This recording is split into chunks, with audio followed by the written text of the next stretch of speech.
அன்புள்ள சகோதரர்களே, இவைகள் எல்லாம் நீங்க பாத்தீங்க என்று சொன்னால் சிறந்த குணம் ஹிஃப்லுஸ் சிர், ரகசியத்தை பாதுகாத்தல் ஒரு மிகச்சிறந்த குணம் என்பதை நாம் என்ன செய்கிறோம் பார்க்கிறோம். அதிலே பொறுமையாக இருத்தல், ஒரு மனிதனுடைய ரகசியம் கிடைத்து அந்த தகவல்ல பொறுமையாக இருத்தல் இருக்கிறது, அது ஒரு மிகச்சிறந்த குணம். எங்க சமுதாயத்தில் நீங்க பார்க்கலாம், ரகசியம் பேன்றவங்க உச்சகட்டமாக நம்ம சமுதாயத்தில் காண முடியுது. அதாவது ஒரு அல்லாஹு தஆலா ரஹமத்து செய்த ஒரு சிலரை தவிர ரகசியம் பேன்று நினைக்கக்கூடியவர்கள் என்ன செய்வாங்க தெரியுமா? யாரையாவது ஒரு விஷயத்தை ஏதாவது கேட்டேன்டா, நிறைய விஷயம் இருக்குது, நம்ம நீ ரகசியத்தை பேணணும் அதனால எதுவும் சொல்றது இல்லைன்றது. இதை விட சொல்லாம என்ன செய்யலாம்?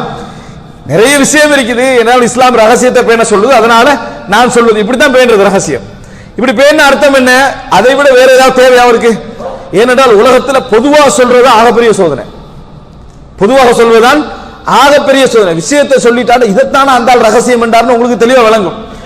ஒரு சில விஷயமைக்கு சொல்ல முடியாதுன்னு சொல்லிட்டு அவன் எதையும் நினைக்கலாமே, உலகமாக கொடுமையை நினைக்கலாம், ஆகப்பெரிய கெட்டதை நினைக்கலாம், எதையும் நினைக்கலாம், பொதுவா சொல்லிட்டு போயிடுறது. பேன்றாராம். இதை விட எது நல்லது? சொல்றானே ஒருத்தன் ரகசியத்தை, அவன் நல்லவன், இவனோட ஒப்பிட்டா. ஏன்? அவன் தெளிவா இதான் விஷயம் என்ன செஞ்சுக்கிறான், சொல்லிவிட்டு போயிருப்பான். இவன் பொதுவா வச்சுட்டு போனா எப்படி இருக்கும்? இதான் எங்களை அவங்க ரகசியம் பேணக்கூடிய நிலை.